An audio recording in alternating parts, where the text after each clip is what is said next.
है आप सभी का हमारे चैनल एग्ज़ाम जॉब एक्सपर्ट पर। तो आज हम पढ़ने जा रहे हैं बेसिक इंट्रोडक्शन ऑफ हरियाणा का परिचय। तो सबसे पहले हमारा जो क्वेश्चन अराइज होता है कि हरियाणा जो है किस भाषा का शब्द है। तो यह संस्कृत भाषा से लिया गया एक शब्द है हरियाणा।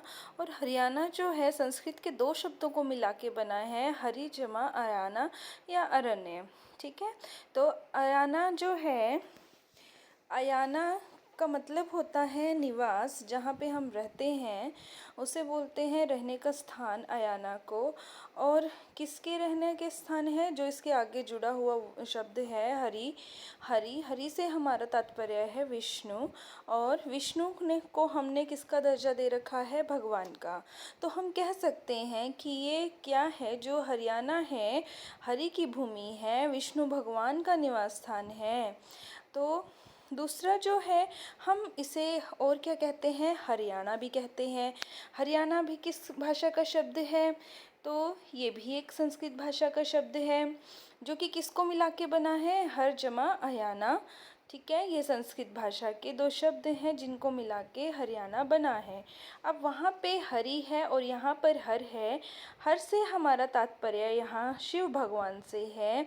और अयाना आप जानते ही हैं कि ये क्या है, निवास स्थान है। और हम कह सकते हैं कि जो हरियाणा वो शिव भगवान का निवास स्थान है। तो यहाँ से अगर हम देखें कि हरियाणा का जो शाब्दिक अर्थ है वो क्या है, या तो हम उसे विष्णु का निवास स्थान कहते हैं या हम उसे शिव का निवास स्थान कहते हैं। अब इस पे जो है हरियाणा पे कुछ विद्वानों ने भी अपने मत दिए हैं, उन्होंने भी वर्णन किया है। पर उनका ये मानना था कि जो हरियाणा है वो किसी भगवान का निवास स्थान नहीं है। हमारे जो इतिहासकार, जो विद्वान हुए हैं जिन्होंने हरियाणा इसके ऊपर काम किया है, वो थे मुन्नीलाल, मुरलीचंद शर्मा और सुखदेव सिंह चेव या एच ए फड़के। ये चार विद्वान थे जिन्होंने हरियाणा के इतिहास को लेके काम किया। तो इन्होंने जो ये वर्ड है हमारा हरियाणा, जो शब्द है हरियाणा, इन्होंने कहा ठीक है भाई, ये संस्कृत का ही एक शब्द है जो कि हरि प्लस अरण्य से बना है मिलके। तो यहाँ पे जो अरण्य है उसका क्या अर्थ होता है, उसका मतलब है जंगल। और हरी हरी से यहाँ पर मतलब था हरा भरा। तो इन इतिहासकारों का ये मानना था कि ये किसी भगवान की भूमि ना होके हमारा हरा भरा जंगल है। और हमें पता है कि जो हमारा हरियाणा था वो 7 जंगलों से घिरा हुआ था, जिसका जिक्र जो है वामन पुराण के अंदर वेद व्यास जी द्वारा भी किया गया है। 7 बड़े जंगलों से घिरा हुआ था हमारा हरियाणा।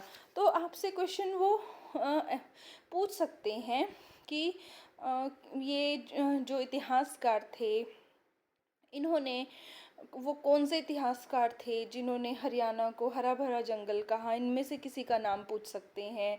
ठीक है। या आपसे भगवान विष्णु या शिव के बारे में पूछ सकते हैं। ठीक है। तो हम कहेंगे इसका जो शाब्दिक अर्थ है हरियाणा का वो क्या है, हरा भरा जंगल। ये किसके अकॉर्डिंग था, ये था इन इतिहासकारों के अकॉर्डिंग। अब इसके पीछे का जो इतिहास रहा होगा उसका वर्णन करते हैं। जो हम कहते हैं कि हमने इसको विष्णु की भूमि कहा है, उसके पीछे की क्या कहानी है, चलो वो जानते हैं। अब उसमें क्या था, देखो बेटा, कि जो हरियाणा था, हमने कहा कि वो हरि की भूमि है। तो अब इसके पीछे की कहानी सुनो। क्या था कि आपने एक तस्वीर देखी होगी, अक्सर हम देखते हैं मंदिरों में, जो हमारे विष्णु भगवान की एक ऐसी फ़ोटो है जिसमें विष्णु भगवान जो हैं शेषनाग की शैया पर विराजमान हैं। और उनके चरण कमलों में कौन बैठी हुई हैं, माँ लक्ष्मी बैठी हुई हैं। माँ लक्ष्मी और जो विष्णु भगवान जी थे, जो शेषनाग है उसकी शैया पर बैठे आराम कर रहे थे दोनों। तो क्या हुआ, उस वक्त जो था, जब वो आराम फरमा रहे थे, तो उनकी नाभि से एक कमल उत्पन्न होता है। और उस कमल पे कौन विराजमान होते हैं, भगवान ब्रह्मा। ठीक है, तो आपसे क्वेश्चन ये कर सकता है कि भगवान विष्णु के नाभि से क्या उत्पन्न हुआ, और उत्पन्न भी हुआ तो कौन से भगवान विराजमान थे। तो भगवान ब्रह्मा जी थे जो कि उनकी नाभि से उत्पन्न हुए हैं। या क्वेश्चन पूछ सकते हैं कि भगवान विष्णु की नाभि से कौन से भगवान उत्पन्न हुए थे, तो हम कहेंगे भगवान ब्रह्मा। अब क्या हुआ था, जब भगवान जो ब्रह्मा जी थे वो जब उत्पन्न हुए, तो भगवान जी विष्णु जी ने ना उनकी एक परीक्षा लेनी चाहिए। उन्होंने ना उस परीक्षा के लिए तपस्या की। ब्रह्मा जी ने, भगवान जी ने, ब्रह्मा जी ने, तो जहाँ पे उन्होंने तपस्या की थी ना, वहाँ पे आर्यो जो थे, हमारे आर्यवंशी कुरु जो थे, उन्होंने क्या किया, जहाँ पे उन्होंने तपस्या की थी उस जगह को खोदा, और उस जगह को खोदने पे वहाँ पे उन्होंने क्या बनाया, एक ब्रह्म सरोवर बना, जो कि कहाँ पर है, कुरुक्षेत्र में है। इस ब्रह्म सरोवर को ब्रह्मा जी के नाम पे ही रखा गया, ठीक है, ब्रह्म सरोवर। और आपसे क्वेश्चन पूछा जा सकता है कि जो ब्रह्म सरोवर है वो हरियाणा की किस जगह पर है, तो वो कुरुक्षेत्र में है। और हम कह सकते हैं कि ये एशिया का सबसे बड़ा जो है कृत्रिम सरोवर है, ब्रह्म सरोवर। तो अब क्या हुआ, चलो हमने ऐसा कह दिया कि जैसे इन्होंने इस परीक्षा जो थी सफल हुए, ये है ना ब्रह्मा जी, तो ब्रह्मा जी को ना भगवान जी ने, विष्णु ने एक जिम्मा सौंपा उन्होंने कि आपको ना इसकी सृष्टि की रचना करनी है। तो सृष्टि की रचना करने के लिए भगवान विष्णु के कहने पे जो ब्रह्मा जी ने जो सृष्टि की रचना प्रारंभ की थी, वो क्या थी, कुरुक्षेत्र से प्रारंभ की थी। तो हम मानते हैं कि ग्रंथों और पुराणों के आधार पे हम कह सकते हैं जो सृष्टि की रचना हुई वो कहाँ से हुई, कुरुक्षेत्र से हुई। और भी इम्पोर्टेंट बातें हैं, जैसे जिस समुद्र में हम कह रहे थे कि विष्णु भगवान शेषनाग के ऊपर वहाँ पे विराजमान थे, तो वो शेषनाग कौन से सागर के अंदर था, क्षीर सागर के नाम से जाना जाता था, ठीक है, जिसकी उत्पत्ति गंगा नदी के समय में हुई थी। और आज के वक्त में अगर हम वर्तमान की बात करें तो उस क्षीर सागर को मानसरोवर झील के नाम से जाना जाता है, ठीक है। तो आपको पता है कि नाभि से जब कमल उत्पन्न हुआ, ये सब कुछ मैंने आपको बताया, ठीक है। तो उसको ना हम क्या कहते हैं, अब उस नाभि कमल तीर्थ या मंदिर के नाम से भी जाना जाता है। आपको ना एक क्वेश्चन पुट कर सकते हैं वो कि जो नाभि कमल तीर्थ मंदिर है, या तीर्थ कहो या मंदिर कहो, कि वो किस शैली से बना हुआ मंदिर है। आपसे क्वेश्चन ये पूछ सकता है अब वो, तो आप क्या कहेंगे कि जो हमारा नाभि कमल तीर्थ है वो नागर शैली में बना हुआ मंदिर है, ठीक है। और इसकी क्या इम्पोर्टेंस है, क्यों ये इतना महत्वपूर्ण है, हम कहेंगे कि इस मंदिर को, जो ये नाभि कमल मंदिर है, यहाँ पे ना मनोकामना पूर्ण होती है। और ये जो नाभि कमल तीर्थ है ये कहाँ पर है, थानेसर में है, और थानेसर क्या है, कुरुक्षेत्र का हिस्सा ही है, ठीक है। और दूसरा क्या है, इसी मंदिर को जहाँ पे मनोकामना पूर्ण होती है, इसको हम फलदायिनी तीर्थ भी कहते हैं। कौन सा तीर्थ कहते हैं, फलदायिनी तीर्थ कहते हैं। तो आपसे क्वेश्चन पूछ सकता है यहाँ से कि फलदायिनी तीर्थ किस मंदिर को कहते हैं, तो आपको ऑप्शंस मिलेंगे वहाँ पे, नाभि कमल तीर्थ को या कमलनाथ मंदिर को। अब इसमें कमलनाथ मंदिर में और इसमें ये डिफरेंस है कि भाई जो कमलनाथ मंदिर है वो ब्रह्मा जी के लिए यूज़ किया गया है, तो भगवान ब्रह्मा जी के लिए है, ठीक है। तो नाभि कमल अलग है और कमलनाथ तीर्थ जो है वो अलग है दोनों कहाँ पे, कुरुक्षेत्र में ही, ठीक है। तो ये थानेसर में पड़ता है नाभि कमल तीर्थ, इसको हम फलदायिनी भी कहते हैं। तो आपसे यहाँ से इस तरह से क्वेश्चन पूछे जा सकते हैं कि किस सागर के अंदर विराजमान थे वो भगवान विष्णु, ठीक है। तो ये किसमें थे, क्षीर सागर में, और आज के टाइम में हम उसको मानसरोवर के नाम से जानते हैं, ठीक है जी।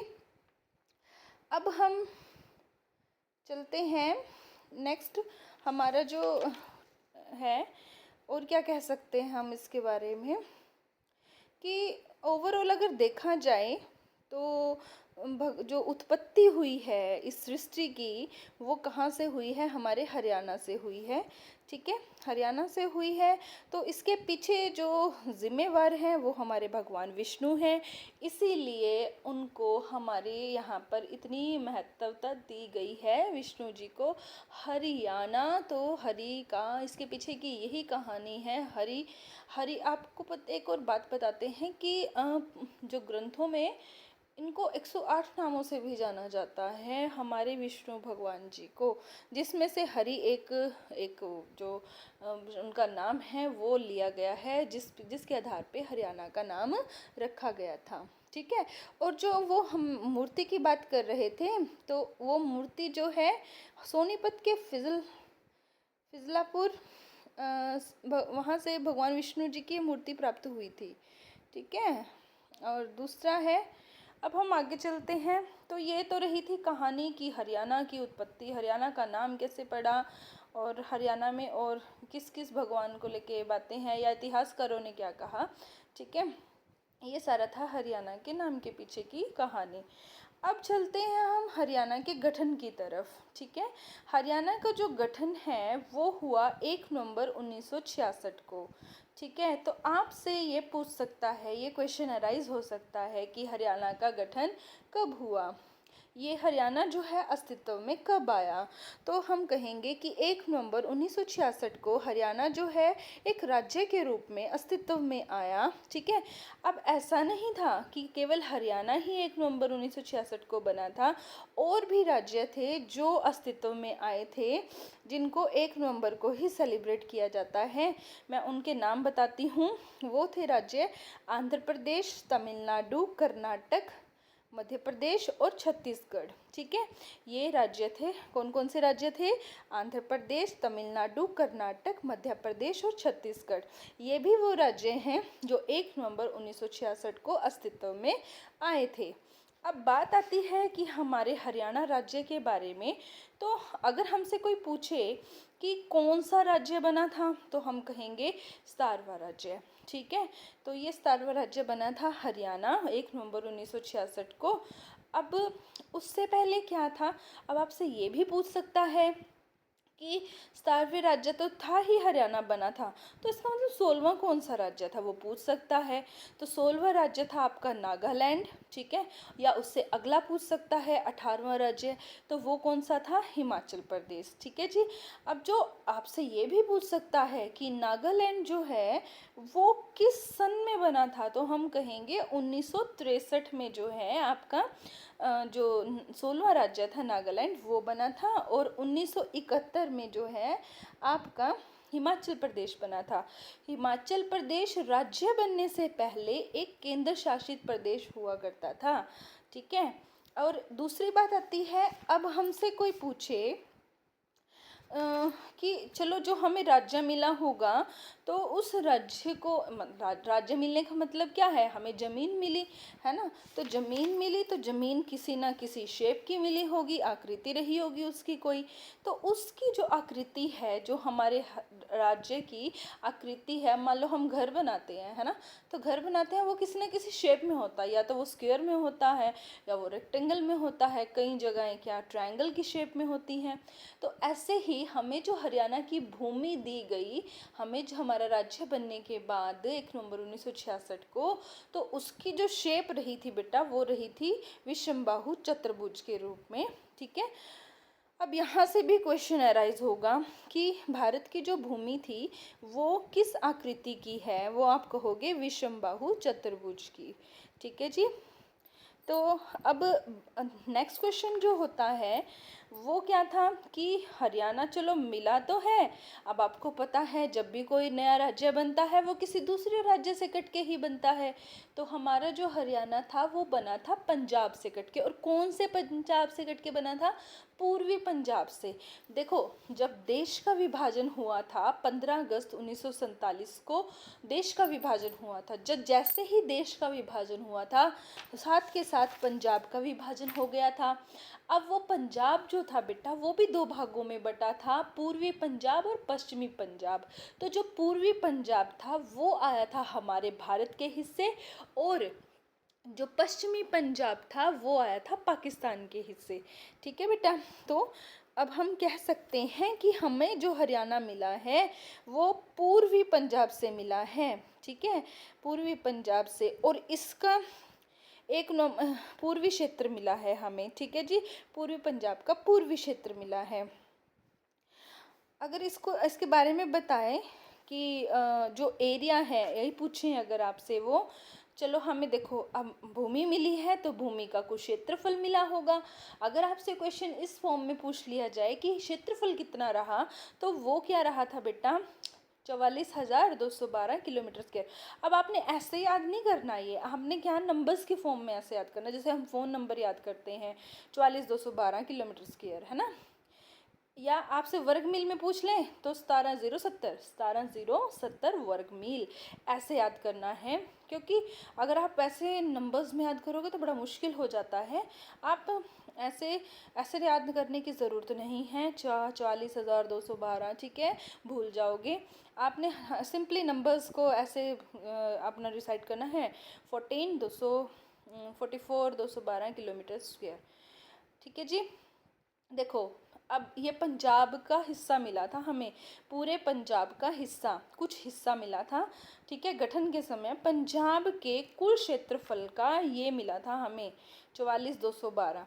अब आपसे ना, ज़रूरी नहीं है, और ध्यान से क्वेश्चन, जो भी क्वेश्चन उसमें एग्ज़ाम में आता है बेटा, यूनिट ज़रूर ध्यान में रखना कि वर्ग मील में दे रखा है, ठीक है, किलोमीटर स्क्वायर में कैसे है। क्योंकि हड़बड़ाहट में बच्चा ओवर कॉन्फिडेंट होके गलत कर देता है इन क्वेश्चंस को, तो थोड़ा ध्यान फरमाना इसके ऊपर, क्षेत्रफल के ऊपर, जो कि बहुत इंपॉर्टेंट है यहाँ पे।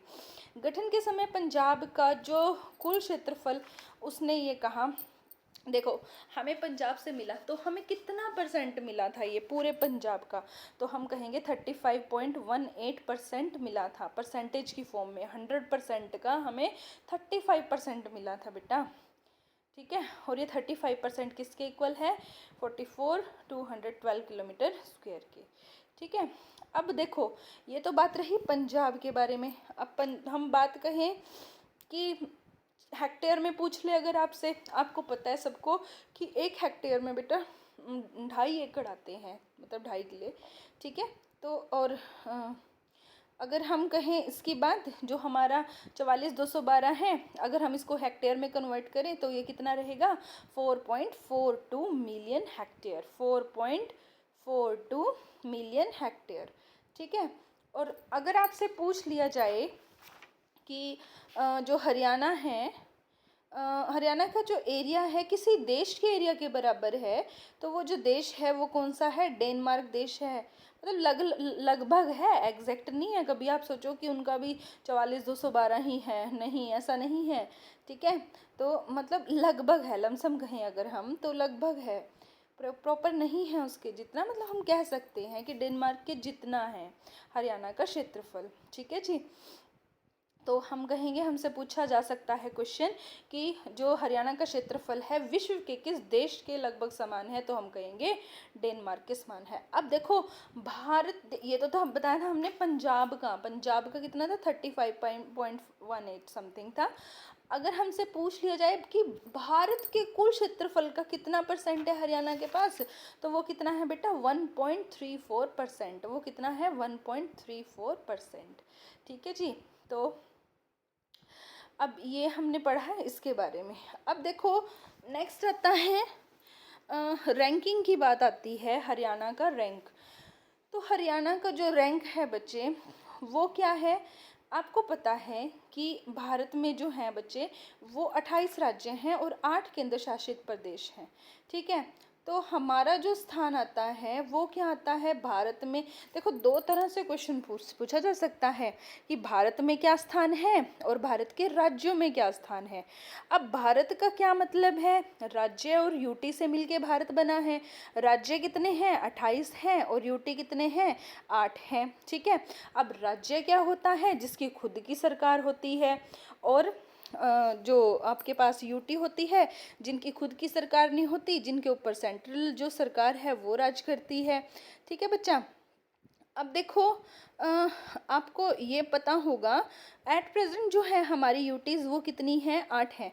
बट बच्चे 31 अक्टूबर 2019 को ये 9 थी, ठीक है, जब लद्दाख अलग था। बट फिर क्या किया गया, 2020 में क्या किया गया, दमन एंड दीव को और उसको जो दूसरे वाला था हमारा दादर एंड नागर, उनको इकट्ठा कर दिया गया, मर्ज कर दिया गया। उनको मर्ज करने के बाद क्या हुआ, फिर से क्या हो गई, यूटीज़ की जो संख्या थी वो क्या हो गई थी, 8 हो गई थी, ठीक है। तो अगर हम इनकी भौगोलिक इकाइयाँ देखें तो वो कितनी हैं ओवरऑल, वो है 36, 28 और 8, ठीक है। 36 का आंकड़ा हम बोलते हैं इसको, भारत को, ठीक है। अब इसमें से अगर हम 36 में से देखें तो भारत में इसका 21वां स्थान है, ठीक है। और अगर हम 28 राज्यों में से देखें तो हरियाणा का जो 20वां स्थान है, ठीक है। अब मुझे एक बात बताओ, हरियाणा का 20वां ही स्थान क्यों है, क्वेश्चन ये भी आ सकता है आपके पास। क्योंकि हरियाणा के, जो हरियाणा है ना बेटा, उससे कम क्षेत्रफल वाले 8 राज्य हैं हमारे पास। तो वो कौन कौन से हैं, गोवा, सिक्किम, त्रिपुरा, नागालैंड, मणिपुर, मिजोरम, मेघालय और केरल। आपको पता है ये जो स्टेट्स है ना, मणिपुर, मिजोरम, मेघालय, केरल, ठीक है, केरल तो नहीं कहेंगे, सिक्किम, त्रिपुरा, नागालैंड, आपको पता है ये पूर्वी जो हैं राज्य हैं। और पूर्वी राज्यों की संख्या कितनी है बेटा, 7 है। कितनी है, 7। उन 7 में से 3 की बात करें, सॉरी 6 की बात करें तो ये क्या है बच्चा, हरियाणा से कम के हैं। और 6, और गोवा को कह सकते हो, केरल को कह सकते हो, जिनका क्षेत्रफल हरियाणा से कम क्षेत्रफल है। तो उसी आधार पर हम कहते हैं कि हरियाणा का जो है वो 20वां स्थान है, ठीक है बेटा। यहाँ से आपसे क्वेश्चन पूछ सकता है कि ऑप्शन दे देगा आपको, है ना, हरियाणा से कम क्षेत्रफल वाले राज्य, है ना। तो इसमें से आप देख लीजिएगा कि कौन से वाला टिक करके आओगे वहाँ पे ऑप्शंस के अकॉर्डिंग। या आपसे क्वेश्चन ये भी पूछ सकता है, कम क्षेत्रफल वाला भारत में, मतलब कम क्षेत्रफल के आधार पे कौन सा स्थान है, क्षेत्रफल के आधार पे, ठीक है। तो हम कहेंगे 20वां स्थान है। अब देखिए जी, हम आगे हम क्या कह रहे हैं। तो जी आपने ये पढ़ लिया, मुझे लगता है समझ आ गया होगा यहाँ तक। आगे देखते हैं अब थोड़ा।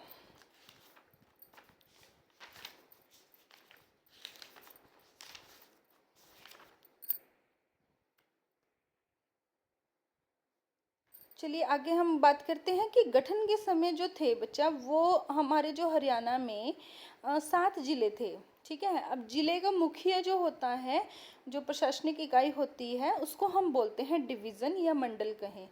तो जो मंडल है, मंडल के अंतर्गत ही क्या आते हैं, जिले आते हैं। तो बच्चे जब गठन हुआ था ना, उस वक्त सिर्फ कितने जिले थे, 7 जिलों में बांटा गया था, ताकि हम हरियाणा को सिस्टमेटिकली चला सकें, है ना। तो वो जो 7 जो आपके राज्य थे, मतलब सॉरी जिले थे, वो कौन कौन से थे। आप इसके लिए क्या करोगे, एक ट्रिक याद कर सकते हो कि कागज अमर है, कागज अमर है, ठीक है बेटा। तो कागज अमर में सबसे पहले का से हम क्या समझे, करनाल। ग से हम समझते हैं गुरुग्राम। ज से हम समझते हैं जींद। और अ से अंबाला, ठीक है जी। म से महेंद्रगढ़। और र से हमारा है रोहतक, ठीक है बेटा। अब देखो, ये तो आप सबको पता ही होगा कि जो जिले हैं, फिर जिले में से जिला निकलता है।